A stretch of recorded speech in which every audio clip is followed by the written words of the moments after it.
Well, good afternoon, everybody. Hello, everyone. Good morning for those of us who may be dialing in from the West Coast. And welcome to today's webinar from Tooling U-SME, and entitled How Development Cultivates Success. This is a program that's going to be presented from this year's Tooling U-SME Excellence in Training Award winner. And we're very thrilled in a few moments to bring in our speakers from Intek Plastics in Minnesota to share a little bit about their workforce development programs and how they're engaging their community and how they are supporting their workforce and aligning with their key business objectives. I do want to just take a couple of moments at the front end, first to tell you a little bit about the Manufacturing Training Award that now is in its third year with Tooling U-SME.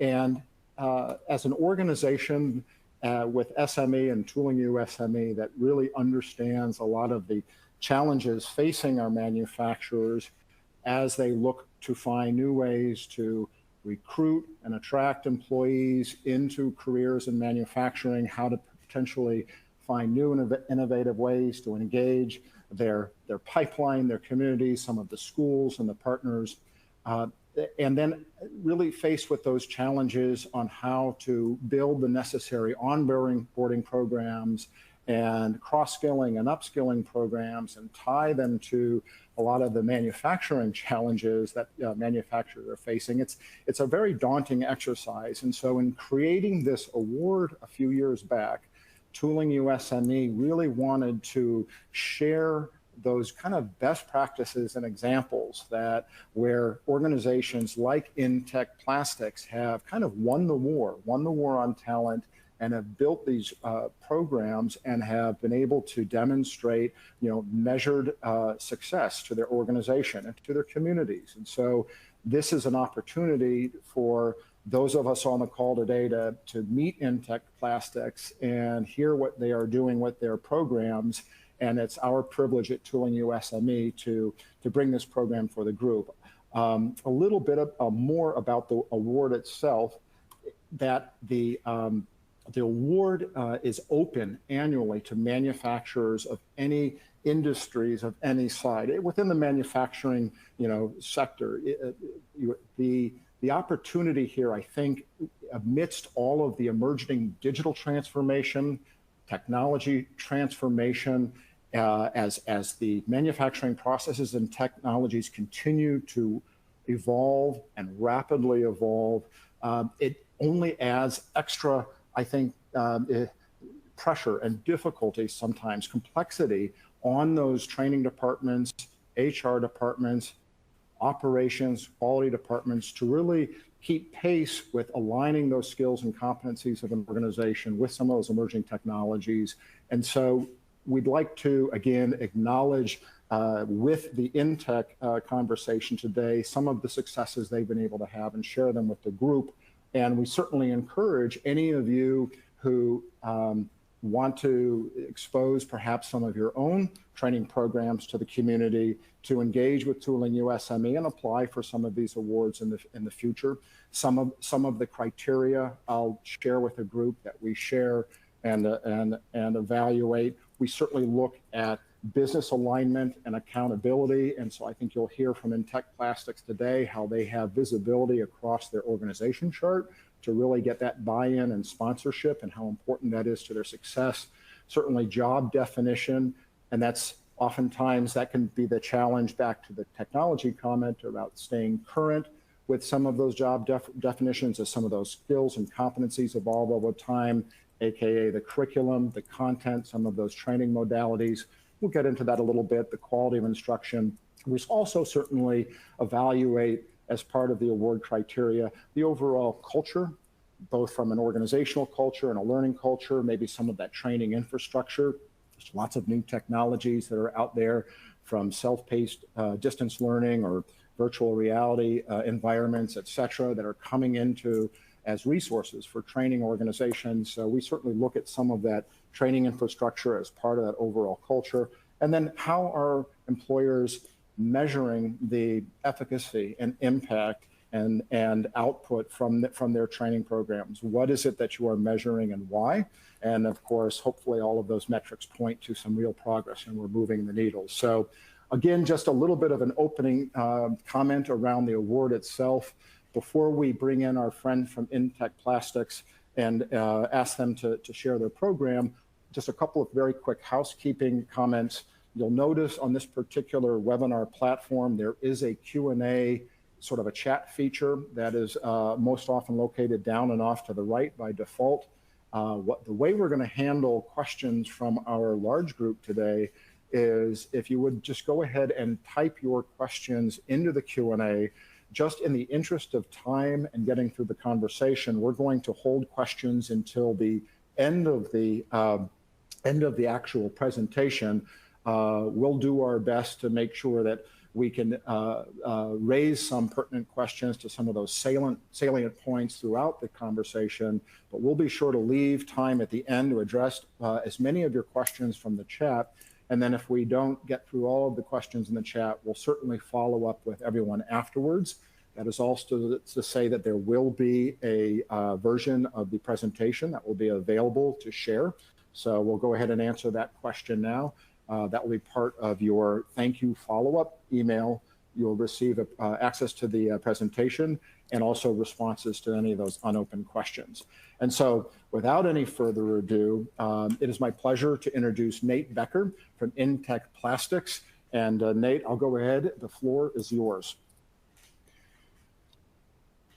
All right. Well, thank you so much. And thank you guys all for attending this webinar. Who is Intek Plastics? We are a custom extrusion company, and we've been doing this since 1961. Most of our business has been in fenestration, which a lot of housing market stuff. We do a lot of things for refrigeration, lighting, agriculture. We're kind of all over the board. We have really prided ourselves on really being a custom operation. It's a lot of, if our customers can dream it, we collaborate very well with them to make it a reality. So little introduction of myself. I've been working here for 23 years. So I started here as a 22-year-old kid, and now I just turned 45, so more than half my life in this building and being a part of this company. So fast forward to, you know, kind of our customers here. You see a lot of brands on here that are, you know, they stand out, and we're very proud to serve these industries. Not a lot of jobs you can walk around in the real world and go, I know how to make that. I know how to make that. I know how to make that. And honestly, that's something I've always loved about this job, regardless of what I've done here. The training team. So I started on this training team in 2019, and we have really kind of set out to redefine what that looks like, because we are such a custom industry. We needed to have customized training. If you look at the list in front of you, you see we do a lot of things here. We actually start our relationship with new hires in the interview room. We collaborate with our HR department to start building that relationship right off the bat. And for a lot of you, you may be thinking, where do I start with a training program, or how do I sell a training program? It's all about the relationships with people, and that starts with the first introduction. We also do all of our own audio-visual content. We do a lot of customized content for not only training, but also we've migrated our monthly shift meetings to a virtual platform. That's something that we take care of. Develop and maintain on-the-job training. That is something that when I first started here, it was kind of all over the board, and that was one of our big challenges, was to wrangle all of that into a seamless process. Training materials and course materials, we spend a lot of time building them. Filming and editing, that's part of the AV stuff. One of the things we're really proud of is we started this past year an emerging leaders program. One of the things that we really were happy to realize pre-pandemic was that we had to start building our own talent. And that's really where a lot of this training program originated, because we all learned a hard lesson with the Great Resignation. We were happy to be a little bit ahead of that curve. And with our Emerging Leaders program, we are taking people that are high performers, and we're not just teaching them what a leader is, we are teaching them how to lead people. And I think that's a very important distinction. Apprenticeship programs, again, developing our own people. We've partnered with colleges and the Minnesota Dual Training Pipeline Grant to create apprenticeships for hard to fill positions like tool makers. And nothing is better for someone than, hey, we'll give you a free ride to college to do a skill trade that is in high demand. And we ended up with a couple of really good apprentices out of that. Grant writing, huge part of this going forward. LMS, almost all of you in L&D probably use some kind of an LMS. Depending on the size of your company, it can be very large, it can be very time consuming. And with that, so much good content can be conveyed through those. Extrusion 101 and 201. One of the things that we saw a great need for was understanding across the organization of what we produce here. We are a union shop, so we can't exactly take office people out and teach them how to be a machine operator. However, what we can do is we can teach them how what happens on the production floor impacts the job that they do and how their job is related to the output on the shop floor. And it's really been eye-opening for a lot of people, and we think it's a great program. Departmental team building, I think we all understand the value of that, but it's really been something that we've taken it a step beyond, and we do interdepartmental team building, where, again, this department might not understand how this department affects them. We try to break down that wall and teach them that. Nate, just as you look at everything that you just laid out, and we could probably spend an hour on that one slide, but tell us a little bit, what kind of resources do you have? Are you a large organization in Intek? How many production employees, and what is the size of that team that is carrying all of those different HR, workforce, and training and development efforts? So Intek has about 236 employees currently. We usually are somewhere between 230 and 250 employees as a company. About 150, 160 of those are union members. And as far as the training team goes, it is just myself and Chris Von Helmst, who is also on this webinar, but we certainly can't do it alone. One of the greatest things that we do is collaborate with each other. Our HR department is amazing in helping us achieve milestones. Our recruiting is top notch. Even as crazy as it may sound, our union is involved in helping develop training because they're the people that work with it every day. They're the ones that can tell us in the needs analysis what are the things we need to focus on. And especially as we've developed the on-the-job training, they've been integral in making that not only a smooth transition, but a very effective one. Terrific. Thank you. When we were kind of in our infancy, the training department was created in 2017, and it didn't have the broad scope that we have now. There was a lot of, let's go through the curriculum, let's maintain the LMS, just starting to dabble in grant writing. And the person that was teaching it had never actually done the job before, which I think is a very key thing. And I want to say a lot of people think that whoever your ace is, whoever your best performer is going to be your best trainer. That is not the case.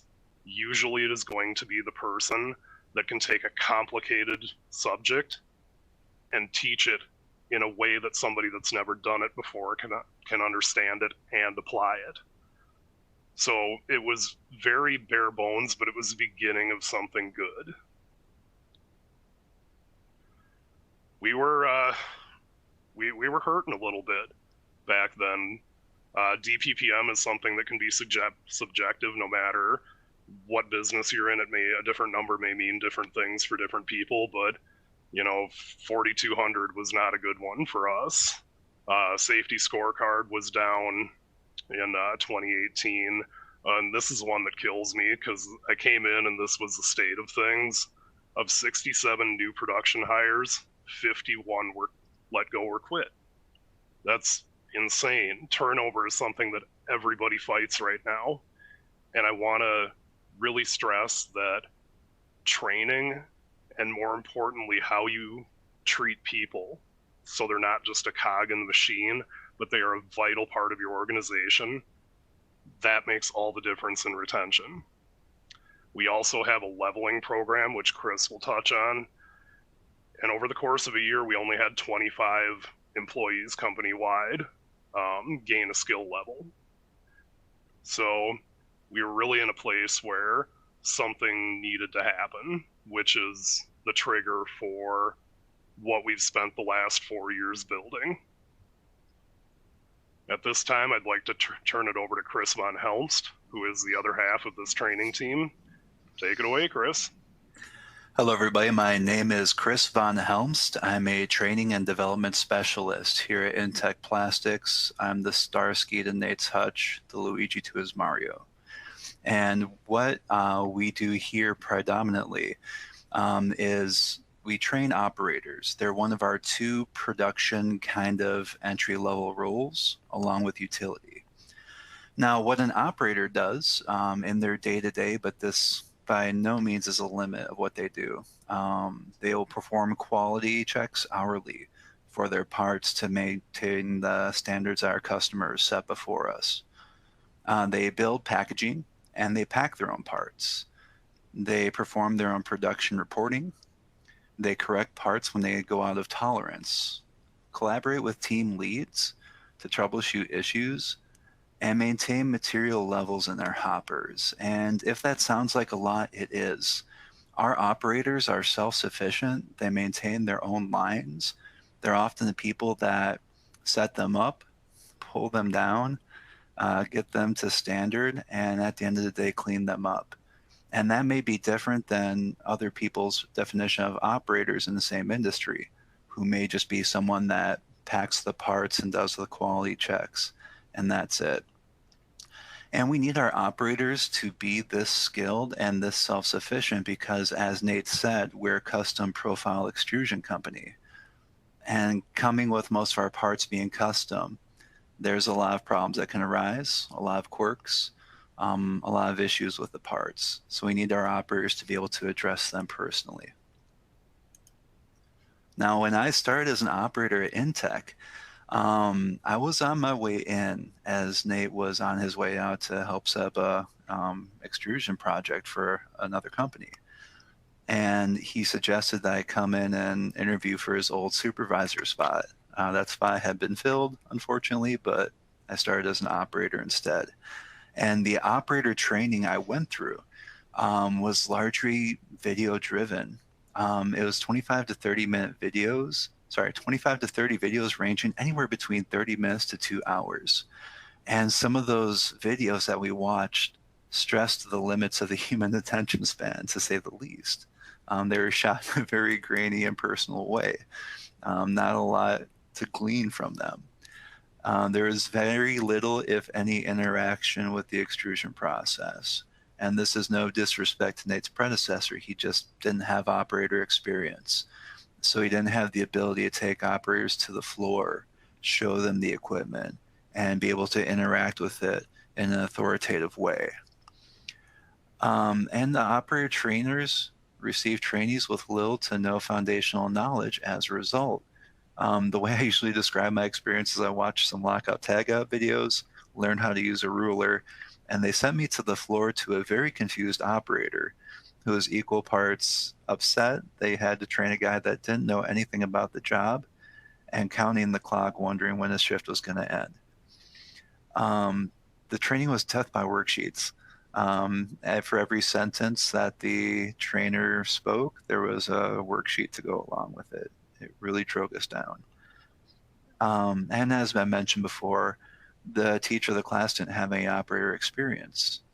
And we feel that was one of the big things that led to turnover ultimately was operators hitting the floor as trainees and just feeling lost, feeling like they had no support, intimidated by the process, which is extrusion machines running 400, 500 degrees, forcing hundreds of thousands of pounds of plastic through an opening the size of a quarter to make, fenestration and lighting. So I was fortunate enough and blessed enough to have a journey which took me up to the B operator level, which we'll meet more in just a moment. Eventually, I became a supervisor, and I was able to join Nate in the training team. And one of the things that we wanted to do was have a mission for what we're going to do with our training program. We were in a mindset where we were just going to throw as many operators at the wall as we could and see how many stuck initially. And that's not a respectful process to the people we're hiring, to the people who are doing the training, to our office, to our leadership. So these were our mission statements. We wanted our training to be practical. It should follow a logical progression. We should take you from the basics through all the extrusion equipment and then be able to tie it together in a way where the trainee can feel confident that they know what's going on when they hit the floor. Our training should create a foundation upon which trainees can build a career. We're not just looking for people to come in and fill a spot. We're looking for people when we look for our operators that are also our future team leads, supervisors, toolmaker apprentices, maintenance apprentices, training and development specialists. Our training is designed to serve the trainee ultimately as part of the servant leadership model that we follow at Intek Plastics. When Nate and I are serving the trainees as best as we can, we're making a healthy company culture.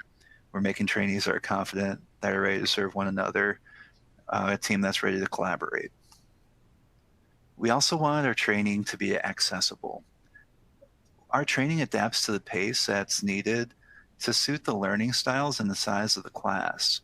Sometimes we'll get a class of 2 new operators that are both former car mechanics and things breeze by. And sometimes we get a kid fresh out of high school who's never seen a crescent wrench. And we want to respect both journeys and know that either one of those situations can breed fantastic operators. Our training is not bound to a rigid schedule. We actually follow what's called a training playlist, where Nate and I know the order in which we want to train subjects, but we don't have them time bound. So it's not as though we spend a half an hour on dyes and then we move on to the next subject. We spend as long on dyes as we need to. And when that subject is covered to the satisfaction of the trainees, we move on to the next subject. Our training is for all ages, genders, ethnicities, experience levels, put neurodiversity in there as well. We respect that anybody of any make, any model, for lack of a better term, I'm sorry, that came out weird, should be able to reach their full potential as a happy, healthy employee, getting to earn a good living, live a good life. That should be attainable to all of us, right? Our training should be hands-on. Remember those 30-minute to 2-hour videos I was talking about? We don't want that. Our training should not be death by video, death by PowerPoint. It's a hands-on job. Our training should be under your fingernails at the end of the day. Our training will occur on the floor as often as possible. Yes, we need to set some information in the classroom, and we'll do that as thoroughly as needed. But the sooner we can get our trainees' hands on the process, the better. And finally, our training will get your hands dirty. Now, after up to 2 weeks of classroom training, the operators learn from training operators on production floor for 4 weeks. So Nate and I's classroom schedule is adaptable. For a 1-person operator class, it might take 5 working days. For a class of 4 operators, a utility, and maybe a new admin, could take the full 10 days. and any of those remaining days will be added to the OJT time. But then the trainee spends 4 weeks on the floor with an OJT trained operator learning the process. Now in phase 1 of that process, the trainee is just getting their feet wet. They're learning the foundations, which they can use to maintain an extrusion line. And we want an emphasis placed on line maintenance, computer entry, and equipment identification. Really, we want the trainee just understanding where they are, be able to navigate the place with comfort. Now, when we get into phase 2, our focus is predominantly on the trainee being able to get comfortable with the extrusion process. They can maintain their lines, they can set up the extrusion equipment, they're getting really handy of computer entry. They're able to tell an NRM extruder from a Davis Standard Super Blue. They're starting to get past the really intro information, building the ability to be able to focus on the process itself. Now, when we get to phase 3, we want the trainee to start achieving competency. We want them to be able to explain to their trainer how they're setting up a line, why they're hanging the die the way they are, how to use their calipers, how to use their SPC program. And I understand I'm using a lot of jargon here, but at the end of the day, we want to make sure that we're being as efficient with the time that we have for OJT as possible.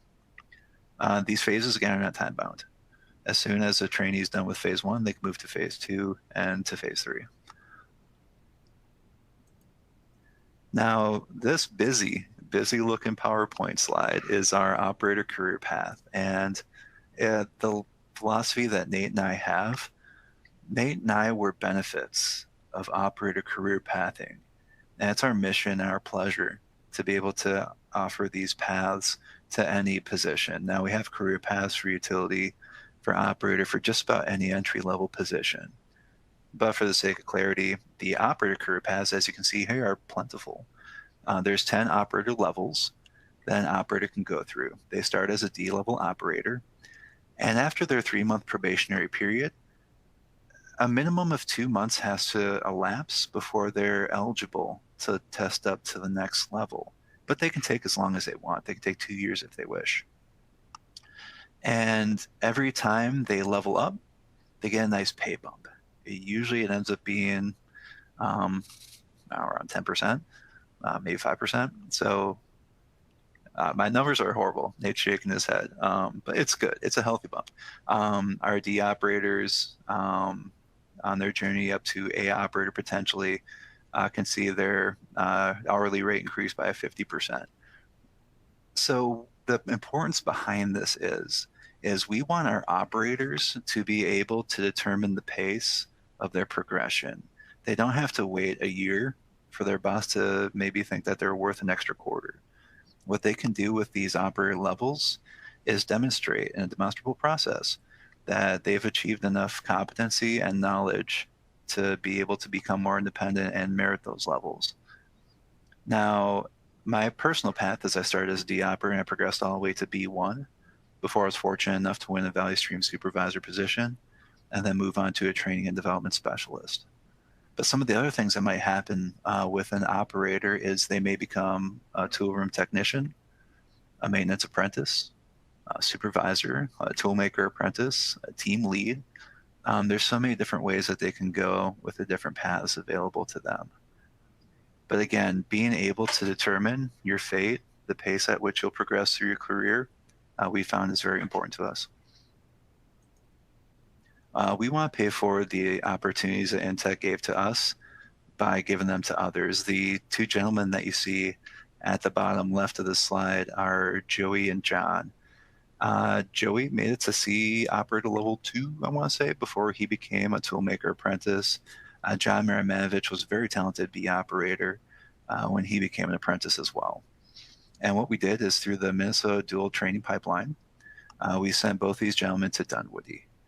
Dunwoody is a very famous college up here in Minnesota. They make some of the best tool makers in the country, 100% placement rate for all of their graduates. It's insane.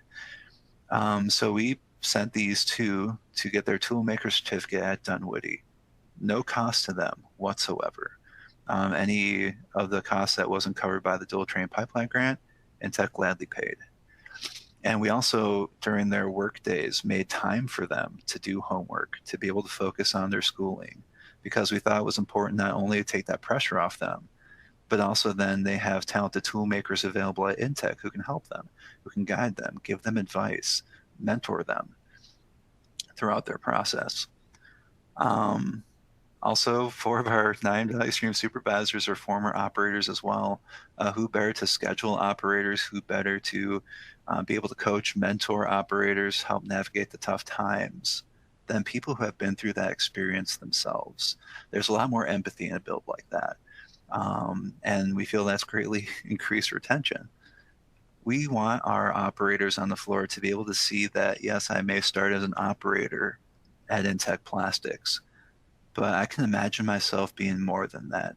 And Nate and I are inspired by that every day. And we try to do our best, again, to pay forward all the opportunities that we've received.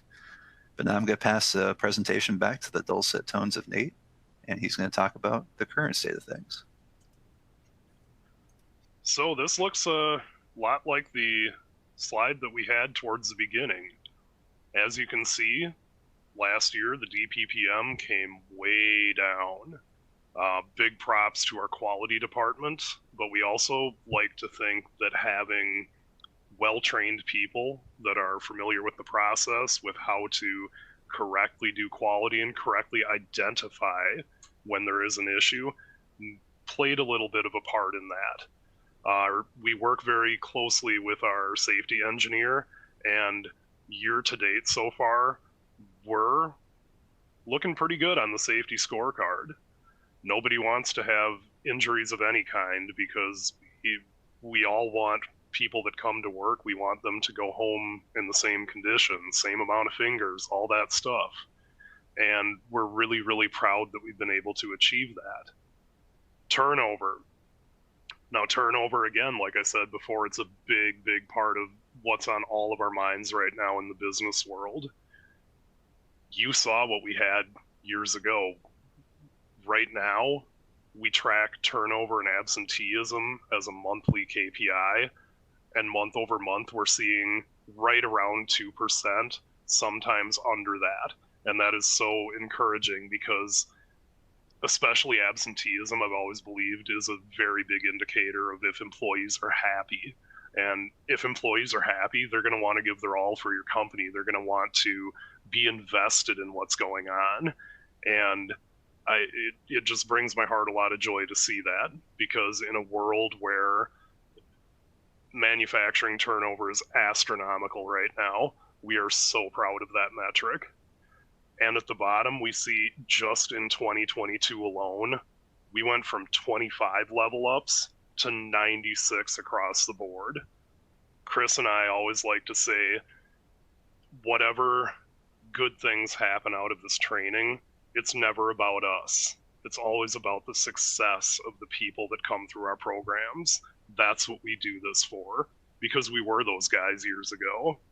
And the biggest thing that we get out of this is we get to see those people grow. We get to see people that were in our class become supervisors, become tool makers. Hopefully someday we'll see somebody that came through our class become an executive. You never know. But those people remember that they were given those opportunities. And that's huge. That is such a huge war to win for retention. So we believe that it's continuous improvement. All the stuff you see on the screen here has come because of the hard work of all the people that work here. Top 200 places to work in Minnesota, so proud of that. We won Business of the Year from the Chamber of Commerce, so proud of that. You see a big SME award here. I literally had to read the email about 4 times to make sure that it was real when I first saw it. But all these things, every time we've accepted something like this, we always say the same thing, that this belongs to the people that work here, because we really believe you sail together or you sink together. And that can be a hard message to convey, especially to people that are very set in their ways. So you have to show them. One of the biggest things when we're doing emerging leaders, our CEO taught the first breakout session on servant leadership, and she said you absolutely have to show people that you care before they will ever care about anything you have to say. And I really believe in that, and we've really tried to make our training show that.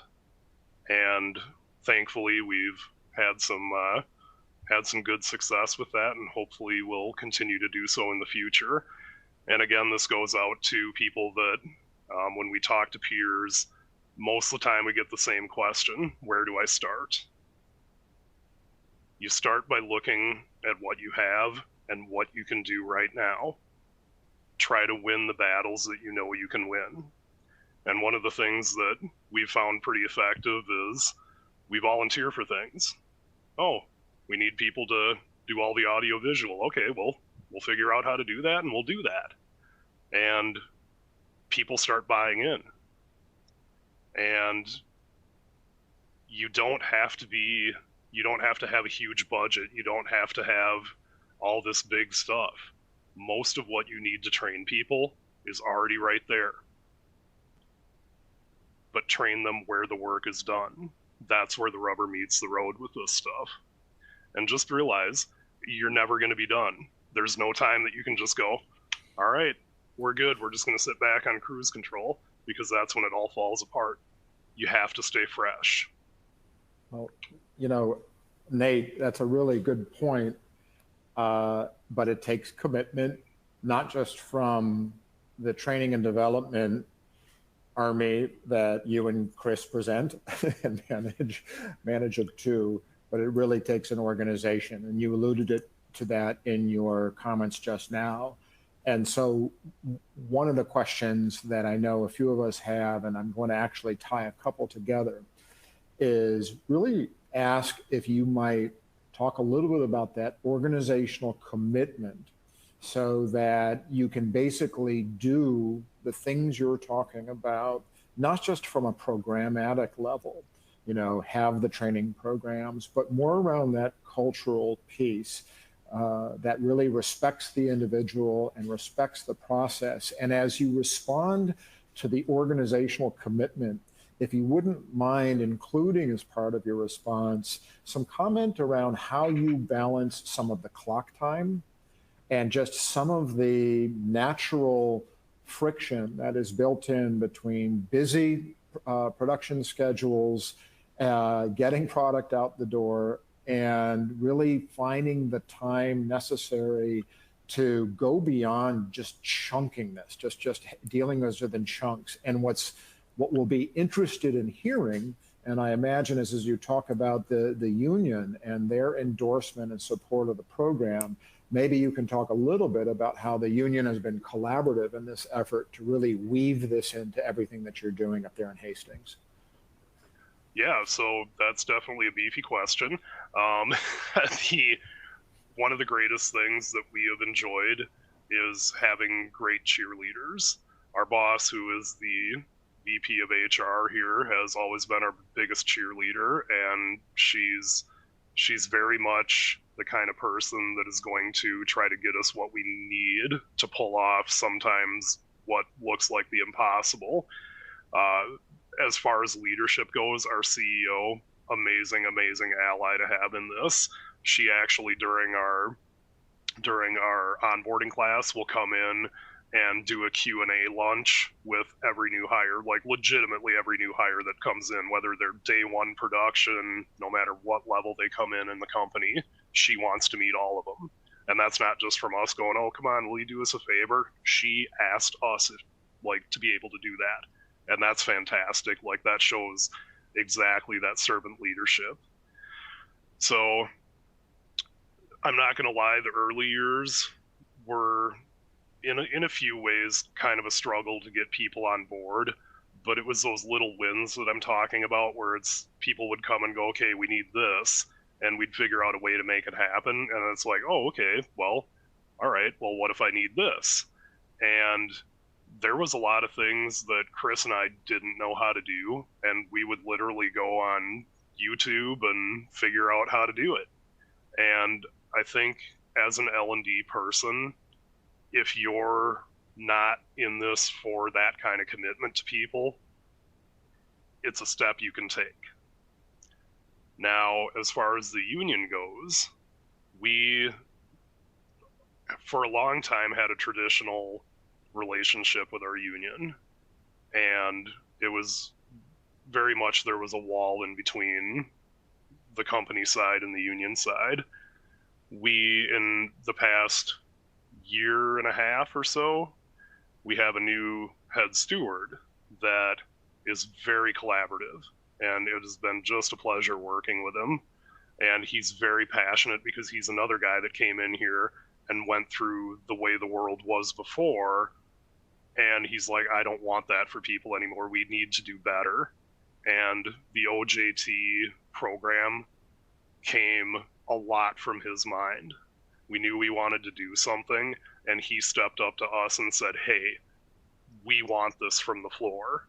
And what better way to kick that off? And he and the other stewards were very collaborative with Chris and I, and we put together a great presentation, presented it to the leadership, got the green light, and now it's in full function. So in a way, it matters the passion level of who you're dealing with. We kind of got lucky with that. But again, it's one of those, when you can show people the value of something, people are going to sit back and go, hey, I want that. And that's really what makes your heart smile in L&D. Well, That's yeah, go ahead, please, Chris. I just want to tag in quick on that union thing.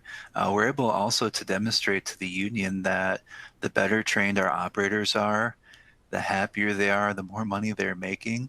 Not only are they more likely to be retained, but they're also going to produce better quality parts. They're going to really drive that bottom line.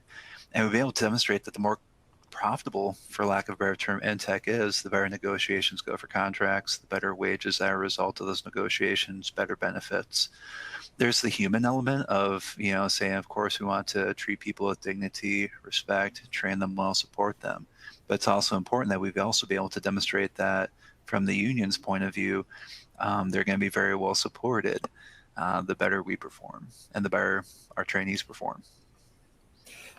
All right, well, then let's get under the hood just a little bit, if we could, because like you said, there's great value at this at the individual career path level, as you've been able to put in these stages and a clear map that one might evolve or advance along their career. And then obviously there's the organizational benefit as well.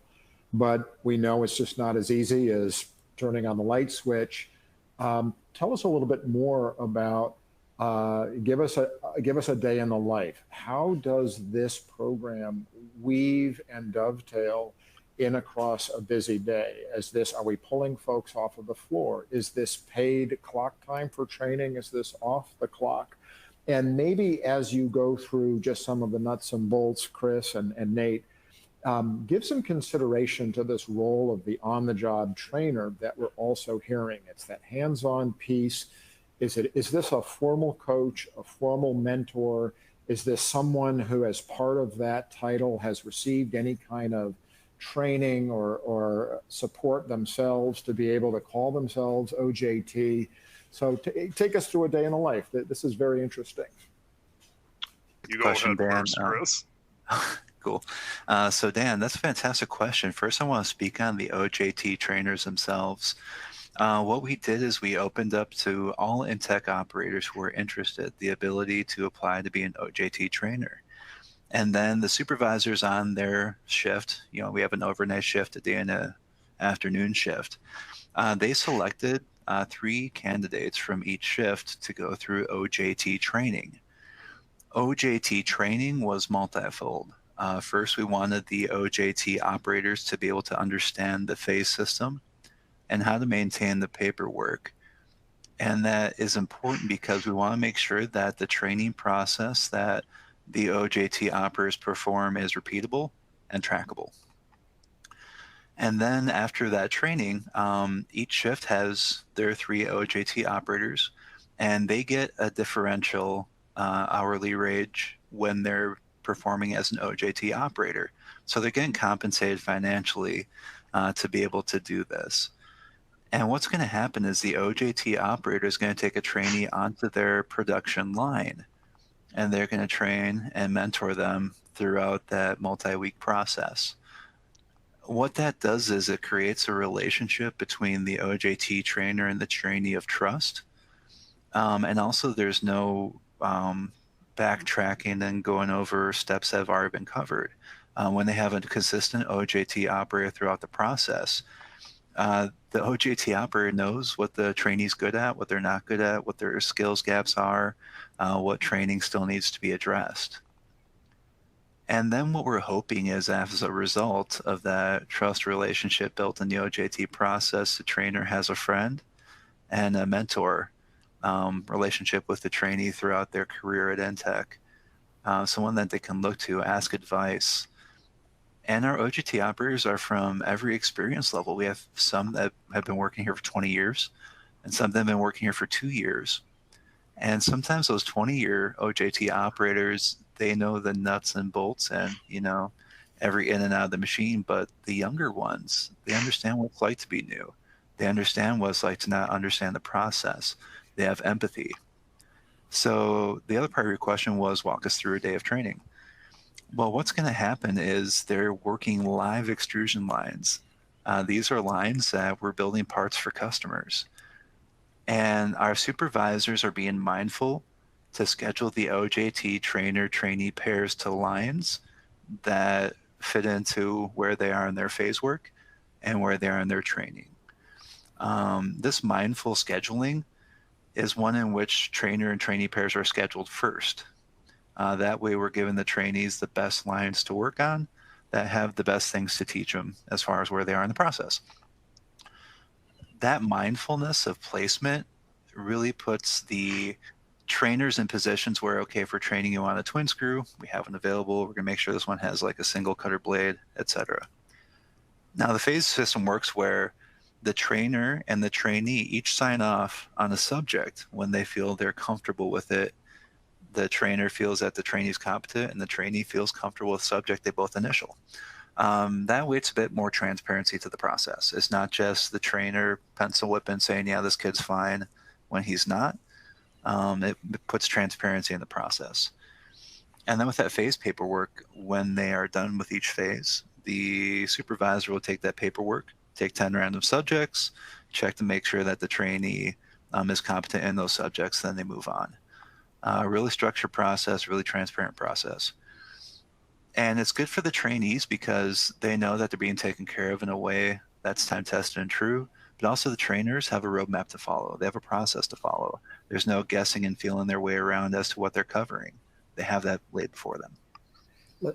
All right, I'm really glad that you ended there, Chris, on kind of that roadmap and a process, because my next question is around standardization and the role that standardization, critical role that standardization from your SOPs, your operating procedures, then working a little bit downstream to your work instructions, and then working a little bit further downstream to, some of those training vehicles and upskilling vehicles, whether it's your training curriculum and then your content, but we'll just call it those processes. Tell us a little bit, I guess, and maybe Nate, having that longer view back through the training evolution, how difficult has it been for the entire organization to see the value of standardization beyond SOPs so that a training and development effort can benefit and from a streamlined effort, from a standardized effort that can be franchised and repeated and scaled across your organization? Because you made the comment, I'll close on this 5 minutes ago, that your OJT could be a 2-year guy or a 20-year guy. And when you hear that, you say, well, if you've got the right mechanism and the right system in place, then you can kind of check that box as long as you're meeting the standard. So tell us about standardization and moving a little bit beyond SOPs, and what kind of a journey that's been for your organization to embrace. Sure thing. Well, I remember the first standardization that I tried to implement when I started doing training was back in the day, whether somebody passed their probation or not was very much up to the supervisor, and there really wasn't metrics around it, and I wanted to create that. So immediately what I did was I mapped out the entire probation period in the chunks that, like Chris was saying, make logical, progressive sense, where, you know, they go through, we were still very much in the phase of building classroom training, but we had that as a part of it. We had when they were working with an operator as part of it, but that was before OJT was its own official thing with its own process. And we would have the trainee and the supervisor would meet halfway through the probation to talk about, okay, what's going well so far? What do we need to work on in the next like month and a half? And basically it all put metrics to it where it's like, okay, we can rate them on X, Y, and Z, and then it gives us a cumulative score of, okay, this is paper proof of where they're at. Same thing with like a final review at the end of the probation. And it was very much a world back then of, no, this is my knowledge. I'm not sharing my knowledge with you. And I had a supervisor at the time lean across the table and point directly at me and say, this is going to happen over my dead body. And that was kind of a shock moment for me, but lo and behold, it did happen again, because absolutely our boss had our back, and we were, no, this needs to happen. We need to make this where it's repeatable. And 4 years later, the standard, that is the standard. There's no question about it. And it really helps us vet where people are, what they need, and how we can help them going forward. And kind of that's where it all blossomed, where every training initiative that we've built since then, whatever classification it's for, every single classification has its own unique training here that we have built from scratch. It all incorporates some kind of metric like that. And then as far as developing our standard work for training, we're working with each level of the process. Per se, we're developing phase paperwork for OJT.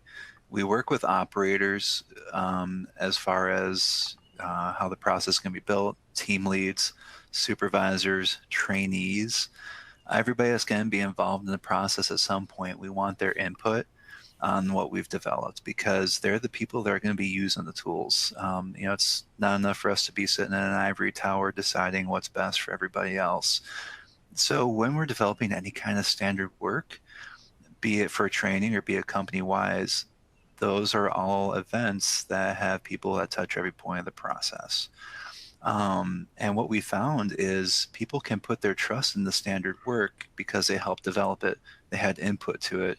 They're going to use a tool that they had a part of. And the standard work that we have is multifaceted. We have our OJT phase work. We have decimal conversion charts, Durant timer charts on lines. Each piece of equipment has standard work attached to it, how to operate, how to work it. We even made silent videos that our operators can watch online on their computers that demonstrate setting up different machinery, this old house style, where it's the screen showing a video of us doing the task. And then on the bar, there's a simplified technical writing description of what's happening that they can pause and review. That way, if it's kind of like having a virtual trainer online, it's just important to us that we have standard work at any point of the process, that if there's not a team lead available, trainer, D operator, all the way to the A operator, they have a resource available. The opportunity, you give the opportunity of standard work and the process of collecting input from multiple stakeholders. The benefit, of course, is that you arrive at standard work. We all know the benefits of that. But the additional benefit, which you mentioned, is that consensus and that buy-in that you now receive across your organization, which then gives fuel to your efforts, confidence and buy-in as well. Some accountability, not just to make the part, but to see that the commensurate skills are developed and supported accordingly. So I think that's terrific. Tell us a little bit about your work in the community. And, I know your HR department and others and are probably out beating the drum. And, obviously the Chamber of Commerce knows what you're up to there, behind those walls. Tell us a little bit about your brand in the community and how important that is potentially to your recruitment efforts. Sure. I'm seeing so many good questions in the comments, and we only have a few minutes left, so I'm going to forward the slide here. This is mine and Chris's information. Please, if you want to talk more about this, feel free to hit us up, email us. We can set up a Zoom call, whatever you'd like to do. We're always happy to help our fellow L&D brothers and sisters. And don't be thrown off by me having hair in the picture. It's still me. So as far as our community impact, one of the things that we are very passionate about is we have a very large population of Karen workers here at Intek, and they are primarily refugees from Myanmar and really trying to get their foothold in Minnesota. Now, we've taken definitely a vested interest in trying to create all these opportunities, even though there may be a language barrier. And one of the ways that we do that is we actually offer free English as a second language classes to folks that want to take them. And we will bring in a learning consortium that will actually go through about 40 hours of ESL training with these guys. And when they come in to do it, they're getting paid for it. All the people that are attending, they're getting paid on top of getting the service for free. Chris and I and our recruiter, Rihanna, we occasionally will go to a place that's called Guadalupe Alternative Program, where a lot of these folks go when they first are nationalizing. And a lot of these folks, they've never filled out a job application. They've never done a job interview. We will go there and do mock interviews and mock applications and whatever we can do to try to help them acclimate to, okay, this is the kind of thing I have to do. And it's been a very rewarding journey, because I tell people they are the most wonderful, kind, and hardworking folks I've ever met. I always feel lazy whenever I work with them, and to see the joy of opportunity is in impacting a community like that. That's what it's about all day long. And also, Nate is one of our best ambassadors. He's going to high schools. He's doing trade days. He's talking to kids, telling them about, hey, you don't need to go to college if you want a healthy, good career. There's opportunities like manufacturing, beating that drum for manufacturing. That's huge. And then also, working with local organizations, Hastings Chamber of Commerce, United Way, fundraising, doing as many charity events as we can. We want to make sure that we're benefiting our community in as many ways as possible. Putting back into the community with, as far as paying livable wage, but also making sure that we're taking care of our brothers and sisters here. Well, thank you, Chris, for that, and thank you, Nate, and thank you very much to the entire Intek Plastics organization. Obviously, for the good work that you're doing in your community, as we just closed on, but also what you're doing for the face of manufacturing, both directly there in your community, but also kind of in this extended outreach by sharing your story with Tooling U-SME and our SME ecosystem, so that we can, hopefully in this last hour begin to take a couple whacks at the tree, help some of the folks understand that they're not alone, that perhaps some folks have heard some similar challenges and some similar opportunities to consider. And so, with that, as we begin to wind down, certainly there are many stories in addition to Intek's and other award winners and other organizations, big and small, across North America that you can find on the toolingu.com website. There's also terrific supporting materials to help you explore some of these best practices that you heard from Nate and Chris today around creating a learning and development culture, a high-performing workforce, and some of those training and development steps along the way to help support your programs. And so certainly we invite anybody to visit toolingu.com. We will confirm here in closing that yes, we will be sending out a copy of today's presentation to all of our participants and attendees. Thanks to everybody for giving us some of your time. We hope everybody has a safe and happy week, and we look forward to hearing from you. And that concludes our session for today. Thank you very much.